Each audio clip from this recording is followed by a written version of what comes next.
Hello from Delmarva. Welcome back to Shorebilly Farmer.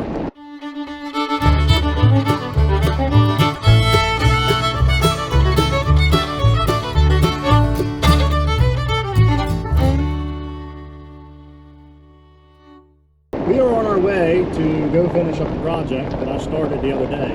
We have an old farm truck that is a converted fire truck. It was actually Wilmington, Delaware's ambulance once upon a time. It's an old Ford cab-over truck. It's an F600. Old gas motor, carbureted. It's got a 4-barrel carburetor on it. And it is usually a bear to try to get started, especially the first time of the year. From here on out, you know, that we're going to be starting it weekly, it usually starts fine. But if you leave it sit longer than 2 or 3 weeks, it is a pain to try to get it started. But once we do, she'll run. So I got the jump box with me. I got some gasoline with me to pour down into the carburetor. And hopefully we get it started, get it out, because we're going to need it to start spraying wheat. I'm hoping that we will be spraying some wheat here in about 3 or 4 days. And at that same time, we're also going to try to spread lime. We've had about a week and a half without any significant rain. So yes, the fields are still too wet to do any kind of tillage, but I think we can float over top of them well enough with the sprayer and the lime spreader. Who knows, you guys probably get to see how we get tractors and sprayers unstuck, because it's still pretty wet. But we got to start. It's getting towards the middle part of April, and I mean, some years we start planting corn the last week of April, usually the first week of May. But we're knocking on the door and we're getting behind on stuff. And it's not just us. All the farmers in the area are getting behind. It's just something we're all fighting. I just did see some neighbors of ours. They were spraying some wheat. They do have a 4-wheel drive sprayer, which helps. We do not. We've got the 2-wheel drive Highboy. And I also saw some other neighbors were spreading chicken manure, chicken litter. So we've got some work to do yet. But we're getting there. I think things are starting to get right. Thank the Lord. Well, this is her. We got the cab tilted up right now so I can work underneath of it, but this is the old fire truck. Check this out. Look, you want to see something cool? See? Ford 600, but look at this. Look at this. This is pretty cool about this truck. Still has the artwork from when it was a fire truck. It's a neat old truck. It's fun to drive. Get a lot of looks, a lot of honks from people, especially when we get her all cleaned up and waxed. She's pretty dirty right now from sitting in a chicken house all winter. But as you can see, this is our spray rig. So we put all the chemicals up here. Seed corn or soybean seed goes up here. And then we've got the bulk tank back here on a equipment trailer with our chem inductor and all that. You'll get to see all this work, but this is our spray rig truck pretty much. So we need to try to get this thing started. So we got the battery's dead, like completely dead. And that's the motor right there. So she is a Ford 370 with a 4-barrel carburetor on it, gas motor. Once she runs okay. We do have a little bit of an exhaust leak, but she does run okay. We did a lot of work on the brakes. It has a very odd braking system on it called a Hydrovac brake system. It's a hydraulic braking system. It's not one of Ford's better systems. For those of you that don't know what I'm doing, on these old carbureted trucks or cars, you pour a little bit of gas down inside the carburetor to give it some fuel right away, and it aids in starting it. Sometimes it works, sometimes it catches fire. We'll see.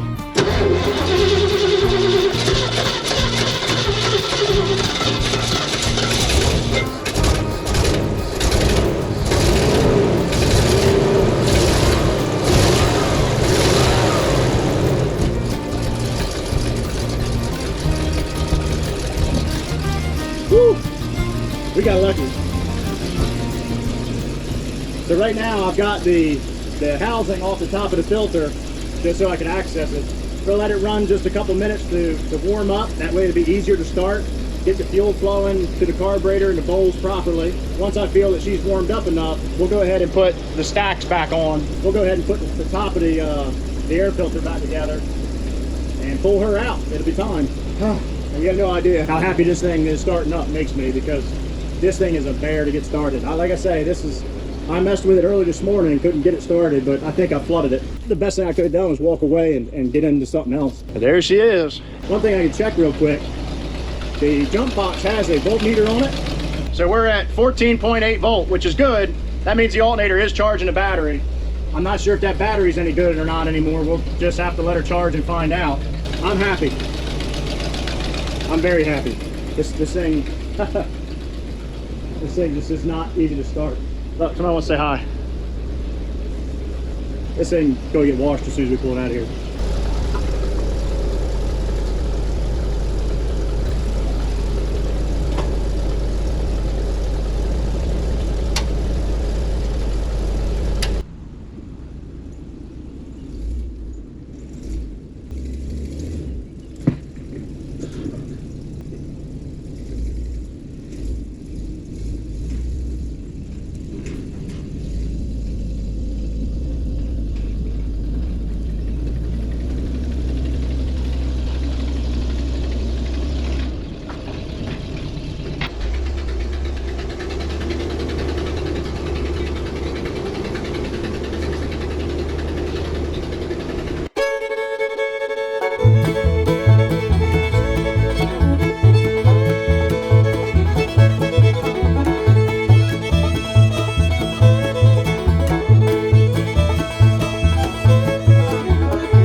So one of the things we have to do every year, where this tank sits, it gets a lot of digging with the cap on, dust still makes its way in here.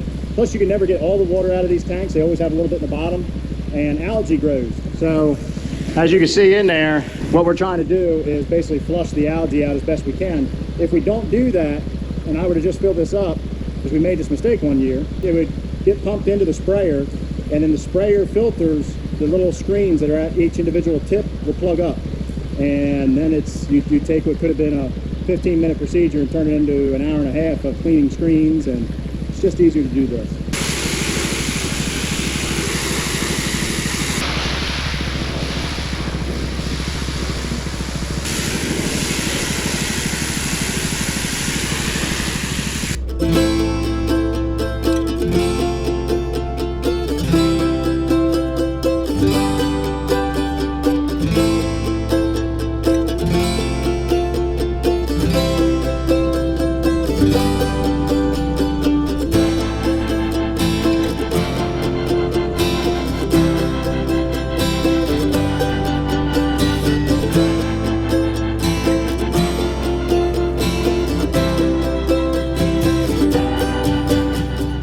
Still have to clean windows, and I'm going to move her to the front of the barn after that tank fills up a little bit more in the back, the water tank. That way I can flush it one more time while it's over there. But she's done. Cleaned up, put a little bit of wax on it, just a real quick job, and she's ready to go to work. All right, guys, that's going to do it for us today. Thank you all for watching, and goodbye from Delmarva, Shorebilly Farmer, out.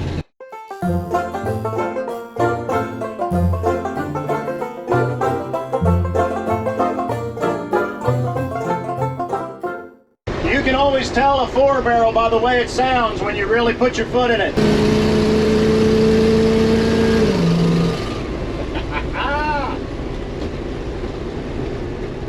This is a fun old truck to drive.